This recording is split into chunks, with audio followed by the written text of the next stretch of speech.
We're talking snare drums. Snare drums is the most important part on the whole set. If you only had one drum, this is the drum that you would have. Of course, the second most important part to a drum kit is the bass drum. I have a couple of snare drums right here. This one in my hand is a Pearl Session Studio Classic 14 by 5.5. Rabo Ambassador coated heads. I use these heads on my toms too. Visually, I can see them really good. If you look straight ahead, use your peripheral vision, you can see the white heads anywhere they are. Like if your floor tom is over here, and you look straight ahead, you can see that. That's why I like these coated heads so much. I want to look at the drum. I don't want to look through it. There's nothing wrong with clear heads. Coated heads to me are my favorite, and it's all I'll ever use. This is a Pearl steel snare. The reason why I picked this one up was because it has 10 lugs. Just like this one. This is a 10 lug wooden snare. This is a 10 lug steel snare. Now, I got a lot of cymbals. I also have a lot of snare drums. I got these two.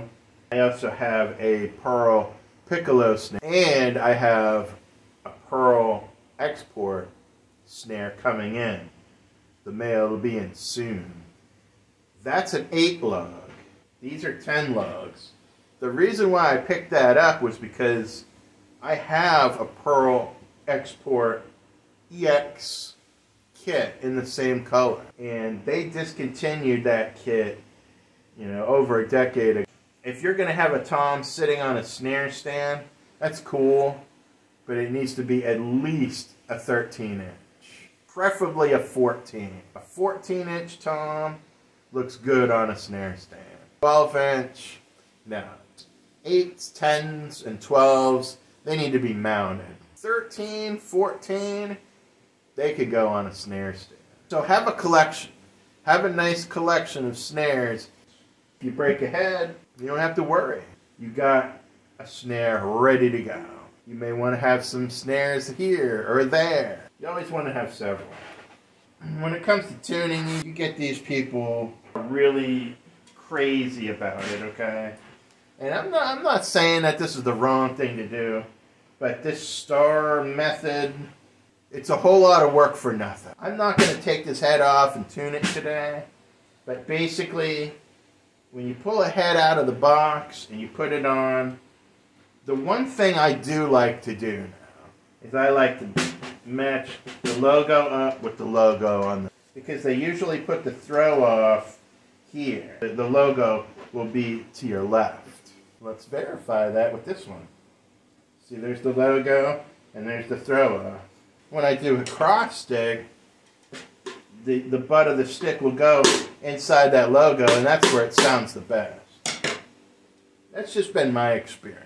So this whole star tuning thing, you're wasting your time. Pull the head out of the box and you put it on, you put the hoop on, you put all the lugs on and you get them all finger tight. You go around once, tighten them down. Press on it. If it's loose, go around again. Tighten them again. The same. All the same. Getting super technical with the star bit, this star formation tuning business. You're way overthinking it. There are a lot of drum techs out there who are working with these touring bands. And believe me, man, they don't have time for that shit. Like I said, you have extra snares ready to go. So if they do bang a head, they're putting another snare right in there. That snare comes off, they got another one on with a fresh head on it. If that's not an option or whatever, they can put a head on in 2 minutes flat. My other big piece of advice is don't forget about the reso head. They may crank this thing down so much that it's going to be out of tune because it's conflicting with the reso head. When you tune a drum, you're going to get two things. When you hit it, it's either going to go up or it's going to go down. you're gonna get a boo or a boo. Now if you're getting a boo, you need to tighten the reso head a little bit. If it that means that this top head is probably tighter than the reso head. Or if you get that boo, batter head is looser than the reso head. So you can instantly know just by take the Aquarian ring off and hit it.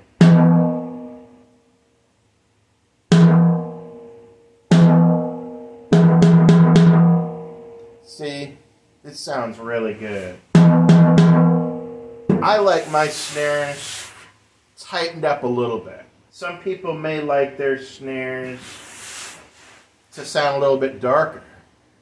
That was actually a thing back in the 70s. Or you may want to tune your snare any way you want for different songs. You can get different sound. I learned to tighten it up. And I don't mean excessively crank on it. I just mean to tighten it up so that it sounds bright. Because you get better, you get much better stick bounce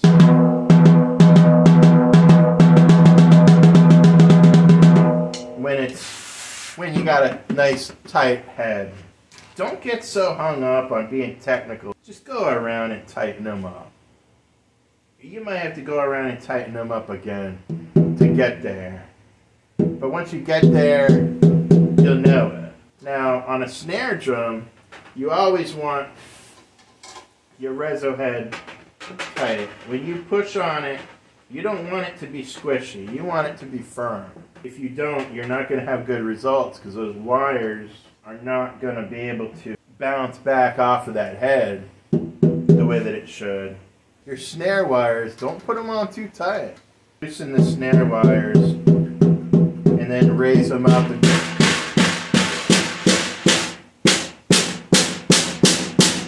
There you go. You don't need to put them on cranked. Here is a few different things that you could practice at home. When you're watching TV and you're just chilling at home, now is the time to practice some rudiments. And you don't need to learn all the rudiments. You need 3. You need the single stroke roll, the double stroke roll, and paradiddles. Them at different speeds. Single stroke rolls is what's going to save your ass. You gotta always be practicing single stroke rolls and double stroke rolls.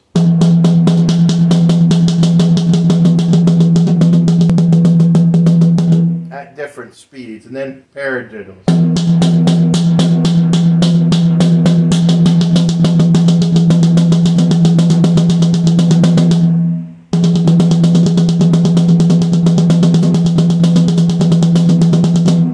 If you notice something that can all sound the same, you could take a single stroke roll, a double stroke roll, and paradiddles all at the same speed, and nobody would know which one you were doing.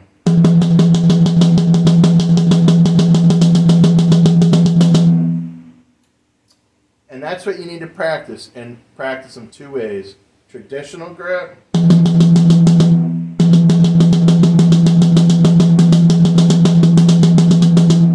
and match grip.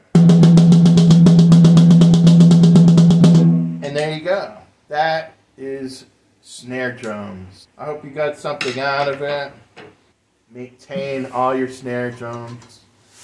There are some soft cases, some soft bags. They're 30 bucks. Get a bag, put all your snares in a bag, store them up in your closet, and they will be safe and good forever. And you will never be without.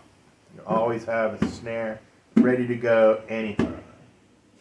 And have fun with it.